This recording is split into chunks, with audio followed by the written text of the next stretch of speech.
आज तय होगा महागठबंधन का सीट फॉर्मूला। सभी की नजरें हैं महागठबंधन के सीट फॉर्मूले पर कि आखिरकार क्या होगा फॉर्मूला।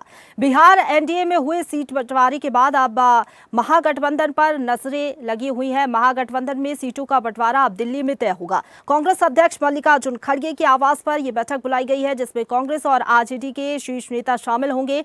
महागठबंधन में शामिल दलों के नेता बिहार से दिल्ली पहुंच चुकी हैं। दिल्ली में आज कांग्रेस की सेंट्रल इलेक्शन कमेटी की अहम बैठक होने वाली है। इस बैठक में राहुल गांधी, मल्लिकार्जुन खड़गे, केसी वेणुगोपाल जैसे बड़े नेता मौजूद रहेंगे। इस मीटिंग का मुख्य एजेंडा सीट शेयरिंग को लेकर आखिरी फैसला लेना है। सूत्रों के मुताबिक तेजस्वी यादव की इस दिल्ली यात्रा के दौरान उनकी कांग्रेस नेता राहुल गांधी से सीटों के बंटवारे को लेकर अंतिम बातचीत होगी। उम्मीद है कि आज शाम तक सीट बंटवारे का ऐलान कर दिया जाएगा।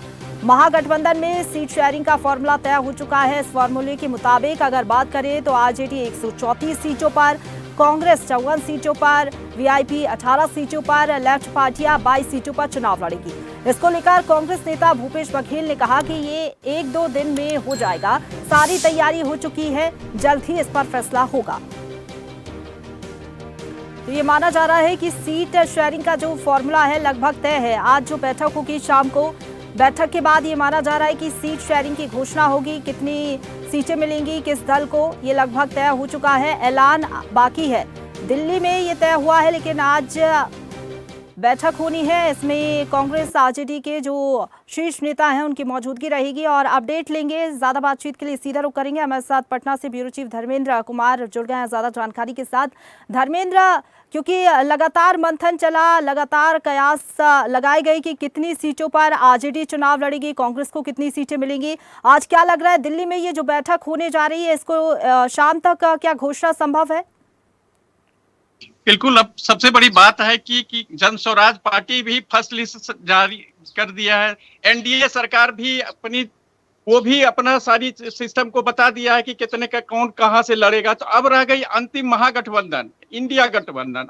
चूंकि सारी लोगों की निगाहें और प्रत्याशियों की भी निगाहें टिकी हुई है कि कब क्या कैसे होगा। जिस तरह से सूत्र बता रहा है कि राजद 135, कांग्रेस 54, वीआईपी 18, लेफ्ट 22, इन तमाम सीटों पर जो बातचीत हो चुकी है उसकी पुष्टि आज जो है दिल्ली में होगी। कांग्रेस के वरिष्ठ नेता मल्लिकार्जुन, तमाम सहित अधिकारी, बिहार के जो भी अधिकारी हैं कांग्रेस के यानी और राजद के पक्ष के जो भी है, सभी लोग वहां मौजूद रहेंगे। उसके बाद सीट शेयरिंग पर मोहर लगेगी।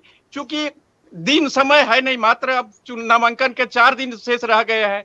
तो वैसी स्थिति में अगर निर्णय जल्दी नहीं बाजी होती है तो निश्चित रूप से वो प्रत्याशी को खामियाजा भुगतना पड़ेगा। क्योंकि सभी जो भी दलें हैं, 2 दलें हैं अभी फिलहाल, जो जन स्वराज और एनडीए, ये दोनों अपना सीट शेयरिंग करके सिस्टम में आ चुका है। तो अब महागठबंधन में जो देरी हो रही है, निश्चित रूप से वो लोग का भी कहना है कि आखिर क्या परिस्थिति है। अब यहाँ तक कि प्रशांत किशोर ने साफ कहा है कि महागठबंधन में सिर्फ फुटबॉल चल रहा है टिकट के लिए। तो इस तरह की बराबर न्यूज में आ रहा है। तो इसलिए महागठबंधन के लिए ये जरूरी है कि जितनी सी जल्दी सीट शेयरिंग पर अंतिम मोहर लग जाए, जिससे कि वहां के प्रत्याशी और मतदाताओं को भी सुविधा हो। चुकी समय है नहीं, फर्स्ट का पेज चुनाव के नामांकन के लिए मात्र महज 4 दिन शेष बचे हैं। तो उस स्थिति में आपाधापी की उस स्थिति बन जाएगी और उसकी खामियाजा जरूर निश्चित रूप से उम्मीदवार के साथ साथ मतदाताओं को भी पड़ेगा। जी बिल्कुल, लेकिन अभी ये माना जा रहा है कि अभी कोई मतभेद नहीं है और जो सीट शेयरिंग का फॉर्मूला है वो लगभग तय हो चुका है। ऐलान बाकी है। आज बैठक होगी, इंतजार है कि शाम तक जो है फॉर्मूला सामने आता है या नहीं, घोषणा होती है या नहीं, या फिर थोड़ा और इंतजार करना होगा। फिलहाल बहुत धन्यवाद आपका हमारे साथ जुड़ने के लिए और अपडेट हम तक पहुंचाने के लिए, धर्मेंद्र। ताजा खबरों के लिए लाइक, फॉलो और YouTube पर सब्सक्राइब कर बेल आइकन दबाएं। साथ ही ताजा अपडेट्स के लिए swedeshlive.com पर विजिट करें।